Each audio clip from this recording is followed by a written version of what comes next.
Hello, everybody, and thank you for joining me today. It's Allan Laboucan with the Rocks and Stocks News Show. Today, we have one of our sponsors to talk about some recent news that they've had in generation mining. Why I picked the company is they're in the development stage of moving towards a mine, and there really aren't a lot in that area, in that part of the development or the Lassonde Curve. I certainly think we need a lot more of them in mining, and Generation Mining has quite a project. Jamie, thank you very much for joining us today. Thank you. Thanks for having me, Alan. Much appreciated.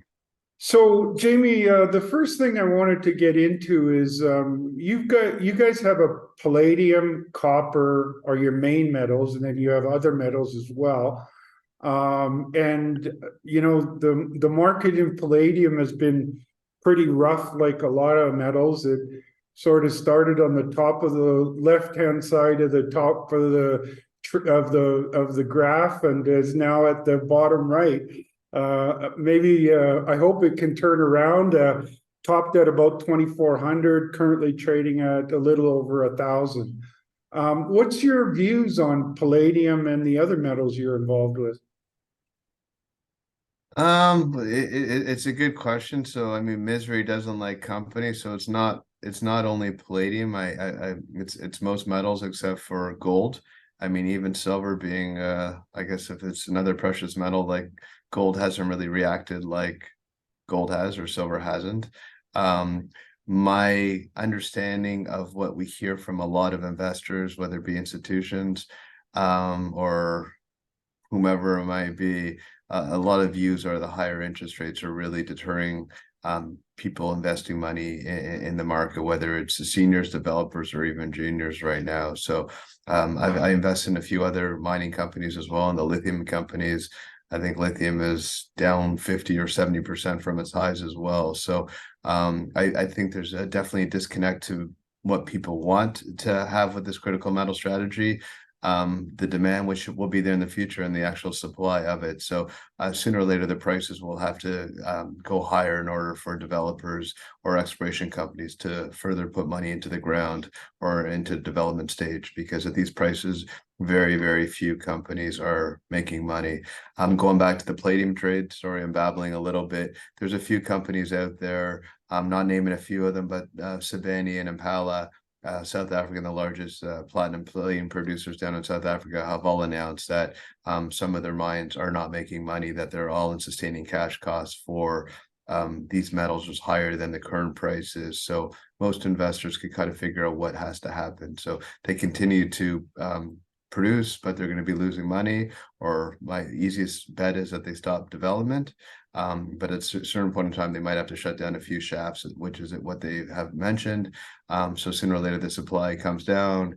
We all know what happens with economics 101. When supply comes down, demand, prices have to go back up. So Actually, that reminds me of something that Rick Rule talks a lot about, and he says when a price of any commodity is below the cost of producing it, that's usually a great indicator of that it's going to get stronger, because we need palladium.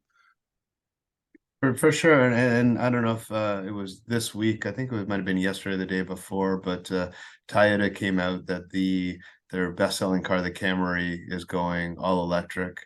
Toyota has been one of the few car companies that hasn't really believed in the battery electric vehicle. They're more on the plug-in hybrid and the hybrid. So they're increasing or switching all their internal combustion Camrys to the straight hybrid. And for those of you that don't know, the hybrid cars require more palladium than do a regular internal combustion car. So that's good for the demand in palladium.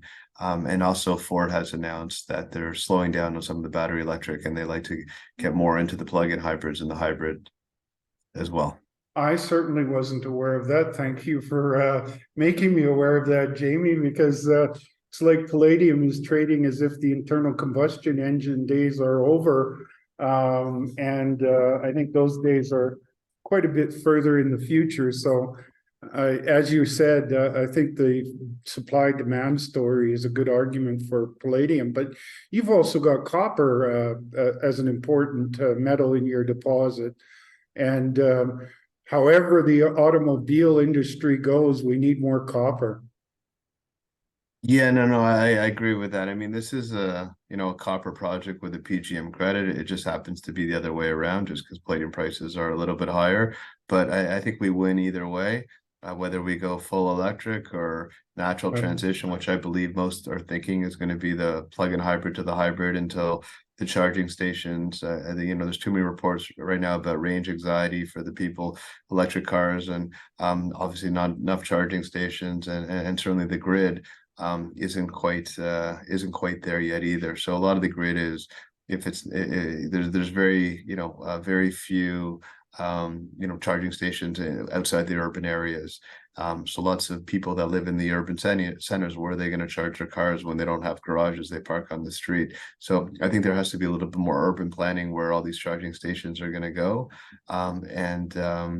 And still, at the end of the day, there's there's a lot of green energy in Quebec and Ontario and a few other provinces in Canada. The US, a lot of the energy is from coal. So to charge an electric car with a coal power plant doesn't really seem to make much sense to me.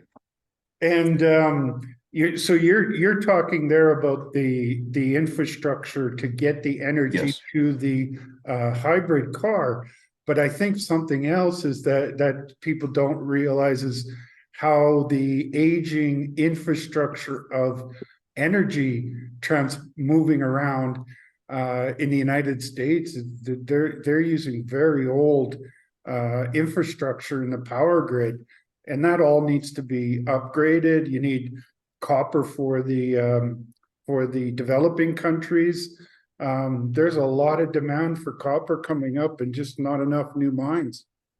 There's certainly not enough new mines. And, if copper's trading around 370, 380 today, that is probably a price that a lot of these mines won't start at. So we'll need a higher price for a development of a lot of these lower grade deposits that exist nowadays.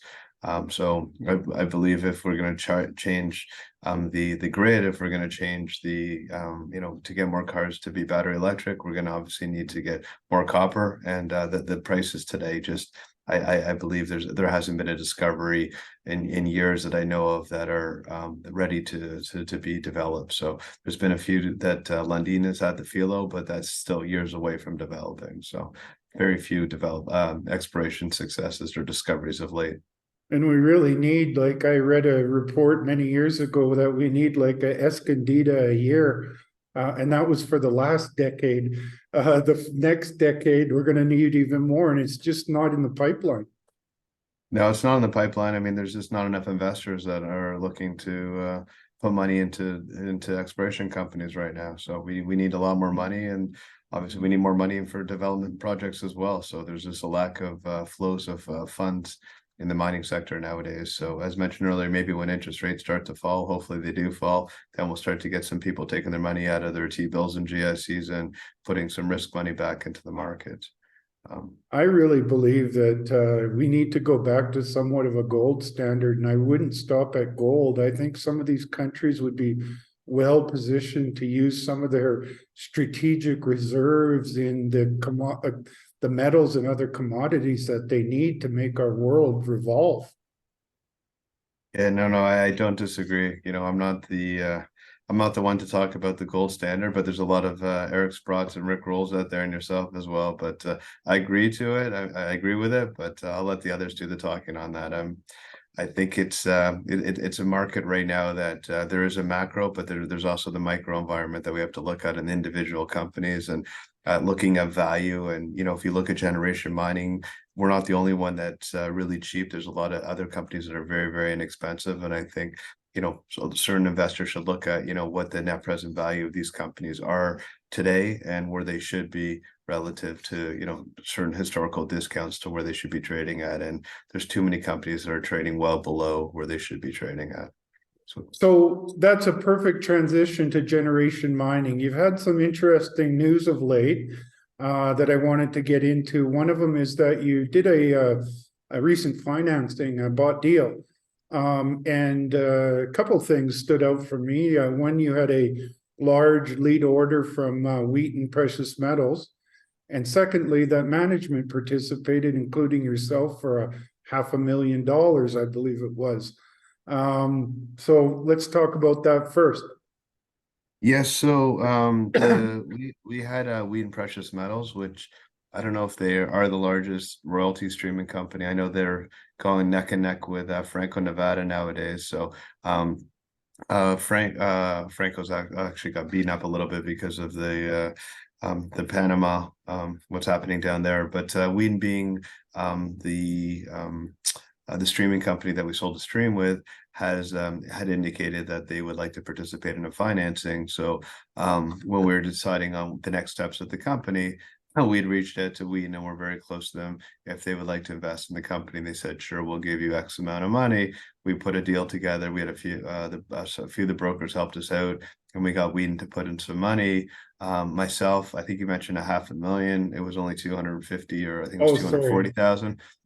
But some of the other directors put some money in as well. And I like to invest with the company. I believe in the company. I believe in the asset mix that we have, and I'm already long a lot, so this doesn't really make a difference. But I mean, every dollar counts. But I like to show investors that I'm here with you as well. But also, I believe it's a good opportunity to enter again. So I like to take some money and continue to have an investment in it. So I don't believe it's a gamble. I believe that the commodity prices will go back up for numerous reasons, and this company is way undervalued. That's great. And this isn't the only support that you have from Wheaton River. Tell us a little bit about the relationship that you have with them. Well, that's a good point. So about 2 years ago, we were looking to develop the project, and our stock was inexpensive at that time as well. So we looked to, rather than do an equity financing, we looked to sell a stream or royalty, or sell a part of the asset to a private equity or another corporate. So we had a few different people. I would say there's around 10 or 15 different people that have given us some proposals. We made it to the final table. We ended up negotiating a deal where we sold 100% of the gold and 22% of the platinum. They do give you a little bit of money for that as well, for $240 million Canadian. We've drawn down on that $40 million. We've spent that over the past 2 years to get to about 40% complete on our detailed engineering, and to go through the phase one permits, which could be your next question, but we've just got approved on our phase one permits where we're ready to start construction. Obviously, we still need to get some more money to do that, but needless to say, as part of that funding was to get through, and we're hitting all these milestones and checking all these boxes. So quite happy where we're at on the permitting. But it was very nice to have that partnership with Wheaton. And I can tell you, when we did when they were doing their due diligence on this project, they spent a lot of time on this project. So I was very happy to have them as partners, and to show again the support that they have by investing $5 million in our equity, which isn't normally how they participate. They usually just work on streams. They're a very astute group there, and to be Yes. clipping on the heels of Franco-Nevada, which is an institution in that kind of business. I know well that Wheaton does their homework, and Yes. so that's a good signal. So getting into the permits, where do you sort of stand? Do you have a lot of the important ones done, and are there any important big ones coming up? Well, I mean, the biggest, even though it wasn't a permit, we received was environmental assessment. We got that at the end of November 2022 last year. Once we received that, we were able to start applying for the provincial permits. Those provincial permits, we assumed it was going to take a couple months to 6 months. They took a little bit longer because government, for those of you that don't know, permitting is all done through government, and there's big bureaucracy. So there's a few more steps than we thought it was going to take, and we had a few different breaks over the time, and COVID was just getting through it. So needless to say, is we got all the phase one permits, which was our closure plan, which is a very hard permit to get. We got our species at risk, which was pretty remarkable to get it because we were in this new range, and they're worried about the provincial government were worried about caribou that don't exist. So we got that approved, and now we just got a permit to remove trees. So basically, those are the three key permits you need to start to break ground. So we checked those boxes. Now the next ones are some air and water permits, which we have to get again through the provincial government. We anticipate to get those, if not at the end of this year, by the first quarter of 2024. And would that give you everything to start breaking ground and building? Well, we could technically break ground right now, but if we want to have the full permits, they're probably going to be, call it by first or second quarter of next year, and then we'll be totally done with the permits for the provincial government. There's one other federal amendment we need, but it's basically another permit, and we anticipate to get that at the same time as well, first, second quarter of next year. And you guys have already been moving on the purchasing of some long lead time assets you need to build a mine, right? Yeah, it's a good point. Last year as well, we did purchase a construction camp. We were talking about green energy before. We're lucky enough to have a highway, rail lines in a town right next to us, but even more important, we have two power lines intersecting our project, and they're both green energy from Southern Ontario. And better off, they just upgraded that power line from Wawa to Thunder Bay, and they left behind a little construction camp when they finished upgrading that camp. So they were going to demob it, and we gave them an offer they couldn't refuse, and we got it for very, very cheap. So we have a construction camp sitting there empty right now, but just under 300 beds. And we also purchased some ball and sag mills and power, substations and transformers from Hycroft Mining in the U.S. that they weren't using these, so they're sitting at their Nevada, Houston locations right now. So we'll bring those up when closer to a project sanctioning event. So we've done a few of those, but I think most important is what we've done. And sorry to keep going here, is not only have we purchased those, our feasibility study that we put out in March of this year, my CEO, I like to call an updated technical report versus a feasibility study, because we already done a feasibility study, and this was beyond a feasibility study because a lot of the work that was done in there were firm prices, and a lot of that was updating the detailed engineering, which were about 40% complete. Most times when you do a feasibility study, you have very little engineering complete. So we've already done that. So it's beyond a feasibility study. There was a lot more work done in that study that could assure, the regulators have got rid of the word bankable, even though a few people use it, because it's not bankable, because you still have to do some more work. And we did do some more work. We didn't call it bankable because we don't want to break rules, but we think we're further along than most other feasibility studies are.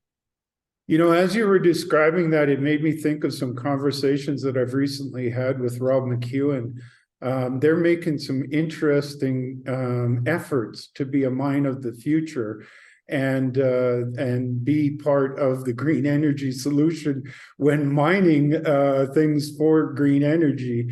And you talked about some great things there, like, for example, that you're literally right beside a town. So you would be able, the workers would be able to stay in their own beds in town and commute to the property.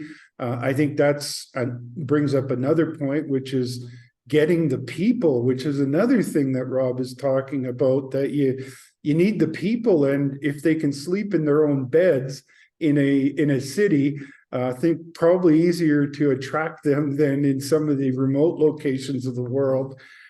So I think that green energy stuff and the attractiveness for people, I think, is important as well. Yeah, I agree. First of all, shout out to Rob McEwen, one of the nicest men in the world.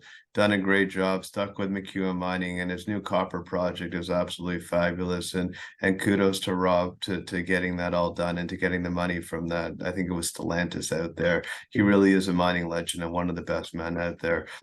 Complete gentleman. I got all the time in the world for. And for any of you that don't know Rob McEwen, listen to Rob McEwen. He's absolutely amazing.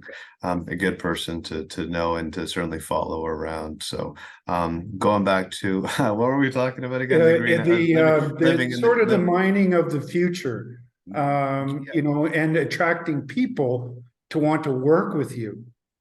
So, for those of you that have been to the town of Marathon, small little town, used to be a little bit larger when there's a pulp and paper mill there. There's a mayor there named Rick Dumas, one of the great guy as well, been in there his whole life. And he is pro-business, and this town is all pro-business.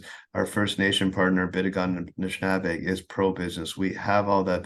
They want to mine here. They know the benefits to this, how much the multiplying effect by having a mine, how many service jobs get created. So the town is small now, and they all anticipate a big influx. The town calls me all the time. When are we doing this? When are you getting this? When are you getting this? How can we help? So that part of the northern development for Ontario is huge if we can get this project off the ground. You asked about the workers. I think to the betterment of us, obviously COVID for most of us are done.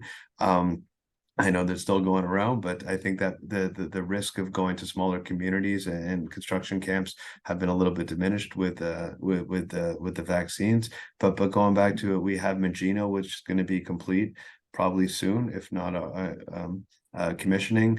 Cote Lake's going to be finished construction. Greenstone, I believe, is 97 complete, the Equinox. So we have 3 projects probably within a couple hundred kilometers that are all done. So we're going to have an influx of construction workers that are available to help us when we're ready to pull that construction decision. So I think we got a thumbs up there. And I think, as we talked about earlier, there's very few development projects right now. So we got, a couple thousand construction workers that are probably eager to get a job right now. So I think it's good for us. And for operations, we're still a little bit time away. But going back to it, we do have a town, we're close enough that the people can almost ride their bike there. Probably not in the winter time, but in the summertime, they can almost ride their bike to the construction camp.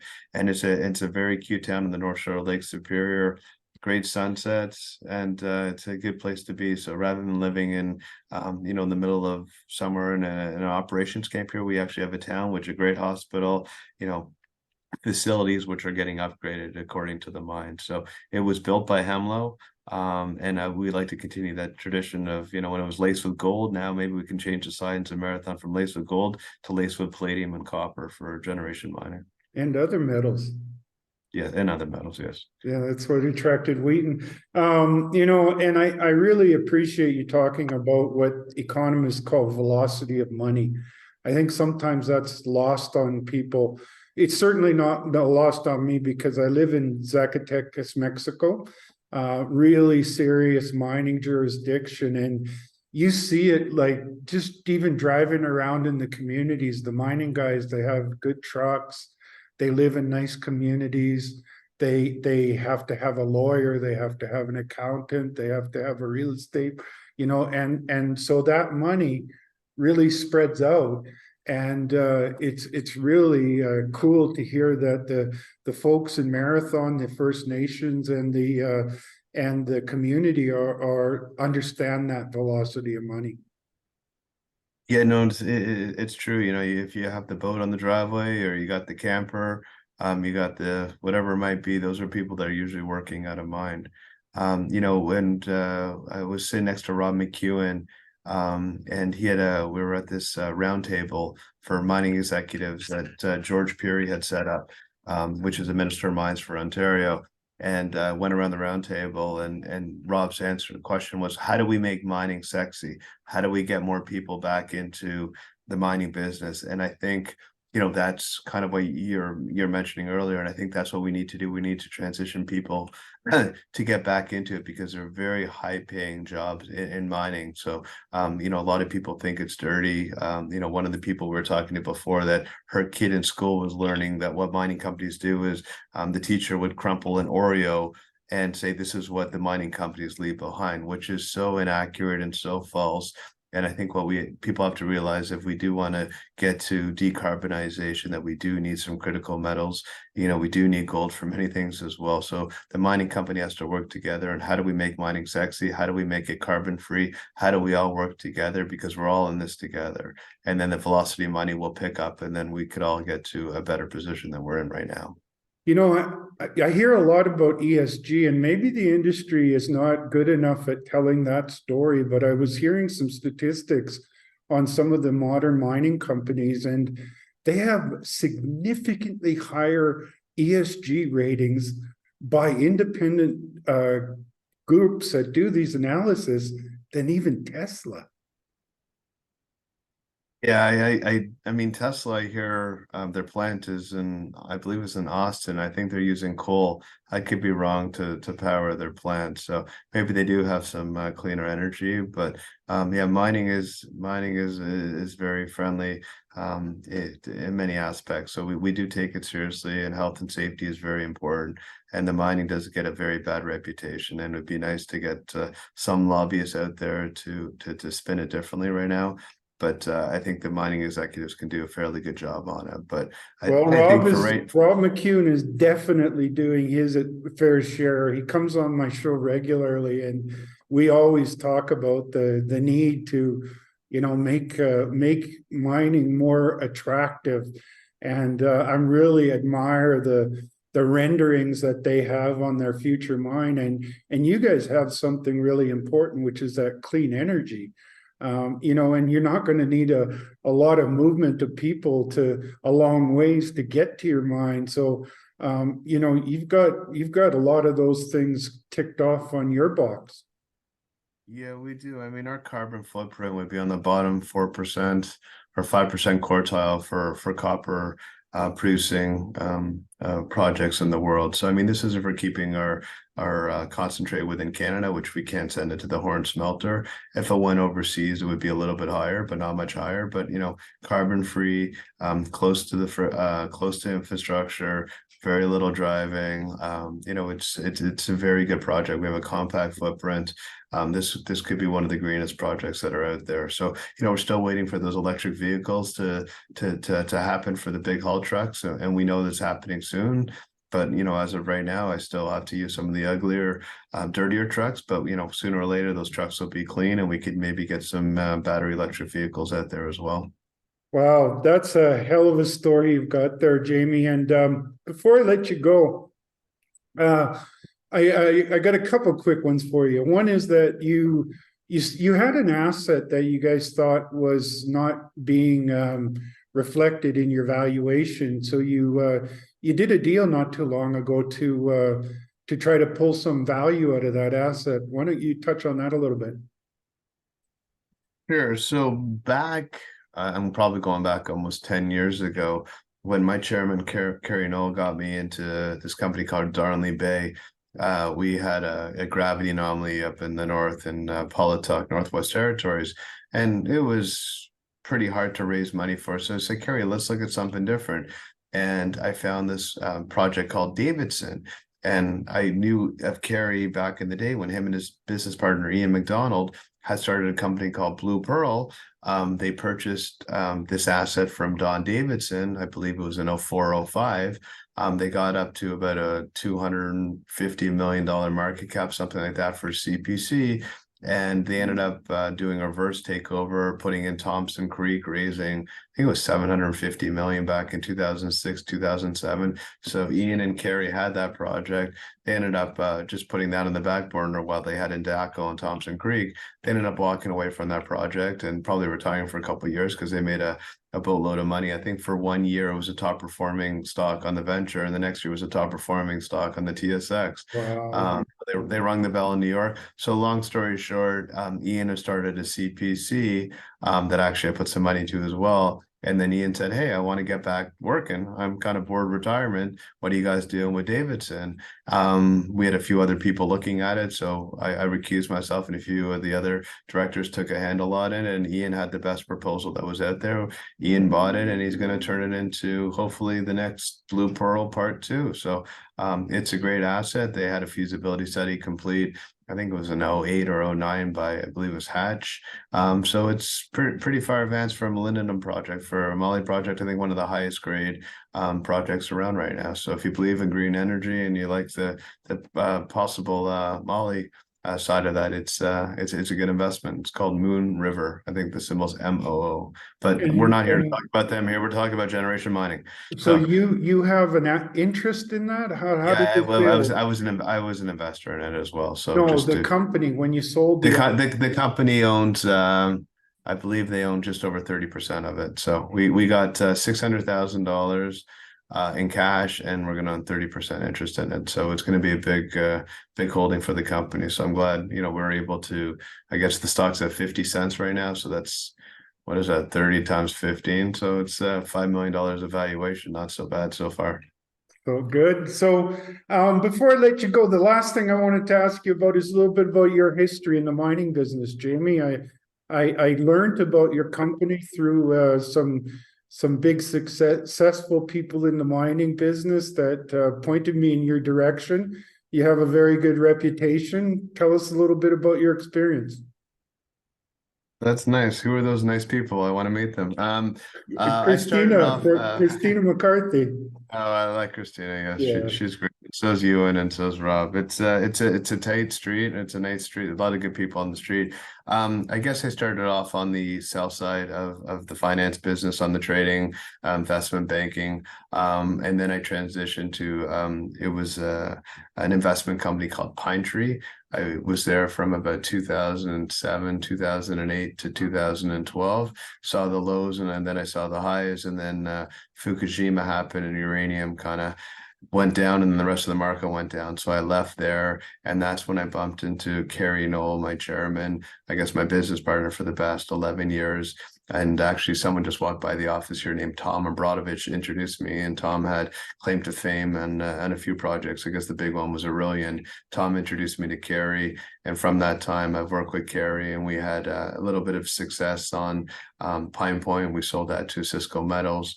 And then we got a spin out of Pine Point from a Cisco to Generation.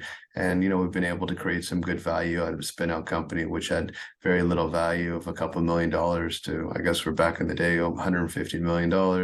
Obviously we're a lot less nowadays, but, we've invested over, I guess, about 80 million, 100 million in this asset to date. So we've done a lot of work on it, not getting rewarded for it, but we're not alone. But it's nice to be on both sides of the business, from the sell side to the buy side, and now on the issuer side. And I'm familiar with it all. And I think that it's a very small street, and you want to have lots of friends, and you don't want to burn bridges. There's a few people that are a little bit on the sketchy side, and I want to remove myself from them and be honest and be loyal. And, as you mentioned earlier, I'm putting my money, where my mouth is, and I believe in this asset, and I believe it's important for CEOs or mining executives to do that. If they're just there for a paycheck, I don't think they really, they could care about the development of the project, but they might just be there for their salary or their bonuses. I'm making my money on the upside of this stuff, of Generation Mining. Of building it. And you certainly have a lot of catalysts there for growth of the company. I hope so. Well, Jamie, thanks a lot for your time. Did you have anything you wanted to close on? No, I guess we're getting that season where for the Americans, happy Thanksgiving. I don't know when this is going live, and for everyone else, Merry Christmas, Happy New Year, and stay safe out there. Thanks a lot, Jamie. I'm going to close it off. We can have a chat at the other end. Okay. There you go, folks. I think Jamie made a very sound case of what they're doing to move the company forward in a challenging period. One of the big things that I pay attention to is where a company falls on the Lassonde Curve, designed by Pierre Lassonde himself. And because he's made a lot of money following companies on that Lassonde Curve. And there just really aren't enough in the development stage, whether you're looking at whatever metal you're looking at, and we certainly need a lot more of that. I really like the sounds of what they're doing on the being able to make this a clean energy mine to help the clean energy revolution. And I advise you to take a look at their website. They've got a tremendous amount of details there that will help you learn more about the company. I got to say also that my shows are not for information purposes only. I don't make buying or selling recommendations or price projections or make any markets or anything like that. It's purely to help you understand about, in this case, a sponsor of mine who pays me a fee to help create some content. But I use my 30 years of experience in this business to sort of filter out the sponsors and the picks that I like to present to my audience. And I really feel happy to have a company like Generation Mining on as a sponsor and look forward to future interviews. On that note, have a great day and we will talk to you soon.